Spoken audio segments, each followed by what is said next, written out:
Hujan lebat dan angin kencang telah menyebabkan banjir di seluruh Spanyol Selatan. Akibatnya pihak berwenang setempat mengaktifkan rencana darurat di kota Ubrik di Provinsi Cadiz. Grazalema, sebuah kota pegunungan di Provinsi Cadiz, mencatat curah hujan yang luar biasa sebesar 512,5 mm dalam periode 24 jam. Ini merupakan rekor curah hujan dan membuat tanah jenuh hingga air muncul dari bawah permukaan. Air pengalian deras menggenangi ruas jalan dan permukiman. Angin yang kencang pun membuat sejumlah infrastruktur rusak. Langkah-langkah darurat telah diberlakukan karena kondisi yang memburuk. Pihak berwenang telah memerintahkan evakuasi pencegahan dengan lebih dari 900 orang dipindahkan dari daerah rawan di seluruh Provinsi Cadiz karena sungai meluap dan sistem drainase kesulitan untuk mengatasinya.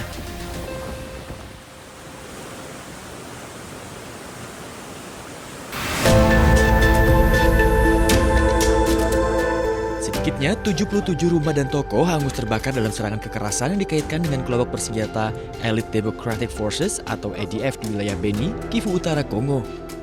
Sedangkan ini juga menyebabkan 10 orang tewas.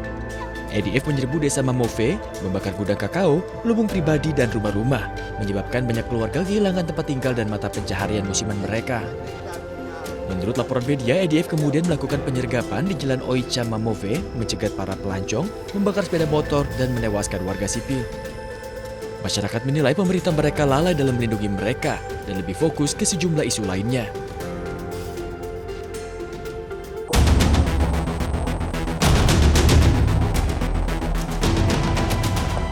Kebakaran besar pipa bensin mengguncang Playas de Rosarito, California, Amerika Serikat.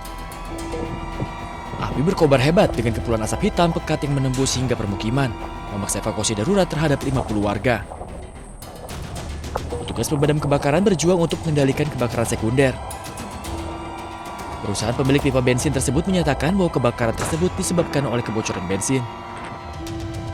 Tidak ada korban luka ataupun jiwa, namun tim spesialis akan memeriksa kondisi pipa dan memastikan penyebab insiden ini.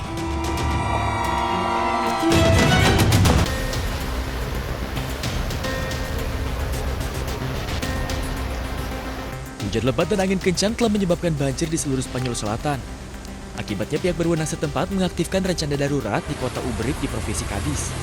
Grazalema, sebuah kota pegunungan di Provinsi Cadiz, mencatat curah hujan yang luar biasa sebesar 512,5 mm dalam periode 24 jam. Ini merupakan rekor curah hujan dan membuat tanah jenuh hingga air muncul dari bawah permukaan. Air pengalian deras menggenangi ruas jalan dan permukiman. Angin yang kencang pun membuat sejumlah infrastruktur rusak. Langkah-langkah darurat telah diberlakukan karena kondisi yang memburuk. Pihak berwenang telah memerintahkan evakuasi pencegahan dengan lebih dari 900 orang dipindahkan dari daerah rawan di seluruh Provinsi Cadiz karena sungai meluap dan sistem drainase kesulitan untuk mengatasinya.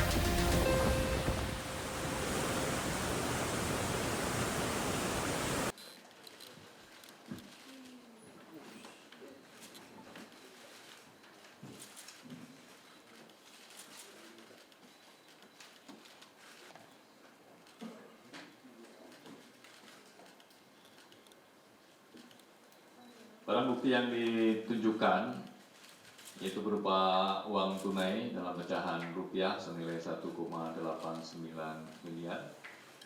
Kemudian uang tunai dalam bentuk dolar dalam mata uang yen Jepang senilai 550.000. Selain itu juga logam mulia dengan total berat 5,3 kg. Kemudian 1 jam tangan mewah senilai 138 juta sehingga total 10,5 miliar.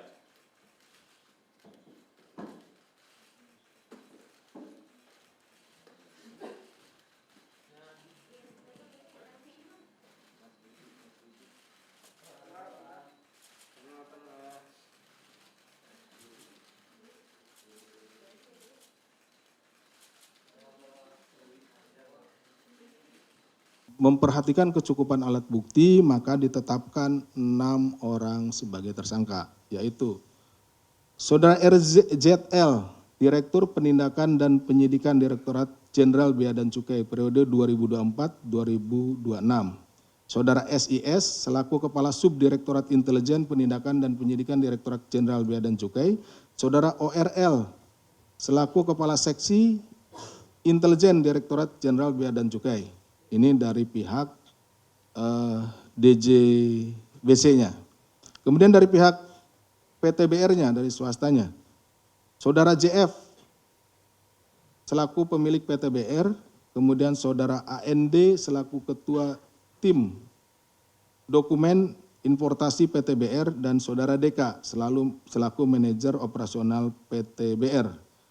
KPK selanjutnya melakukan penahanan terhadap 5 tersangka untuk 20 hari pertama sejak tanggal 5 Februari sampai dengan 24 Februari 2026. Penahanan dilakukan di Rumah Tahanan Negara Rutan Cabang Gedung Merah Putih KPK. Nah, mungkin ada pertanyaan dari rekan-rekan, yang ditetapkan 6, yang ditahan 5. Kemana satu lagi, kan gitu kan? Ya, satu lagi pada saat kita akan, teman-teman di lapangan akan melakukan tangkap tangan, itu saudara JF melarikan diri. Sekaligus pada kesempatan kali ini saya menghimbau, ya, kami dari KPK menghimbau kepada saudara JF atau kepada seluruh masyarakat yang mengetahui keberadaannya segera untuk menyerahkan diri.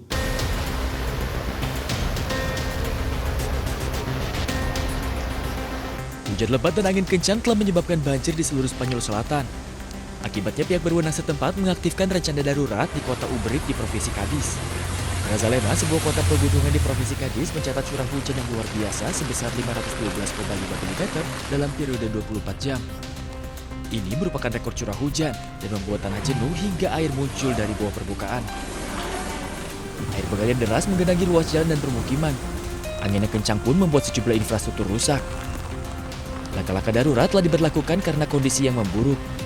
Pihak berwenang telah memerintahkan evakuasi pencegahan dengan lebih dari 900 orang dipindahkan dari daerah rawan di seluruh Provinsi Cadiz karena sungai meluap dan sistem drainase kesulitan untuk mengatasinya.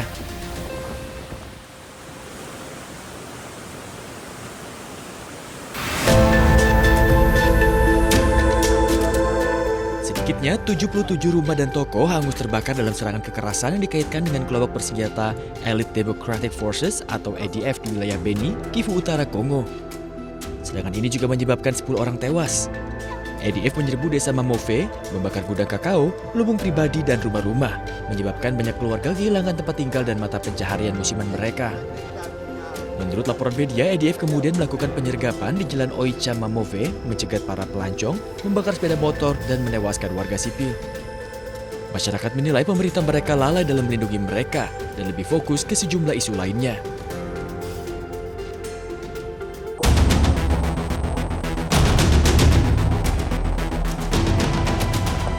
Kebakaran besar pipa bensin mengguncang Playas de Rosarito, California, Amerika Serikat. Api berkobar hebat dengan kepulan asap hitam pekat yang menembus hingga permukiman, memaksa evakuasi darurat terhadap 50 warga. Petugas pemadam kebakaran berjuang untuk mengendalikan kebakaran sekunder. Perusahaan pemilik pipa bensin tersebut menyatakan bahwa kebakaran tersebut disebabkan oleh kebocoran bensin. Tidak ada korban luka ataupun jiwa, namun tim spesialis akan memeriksa kondisi pipa dan memastikan penyebab insiden ini.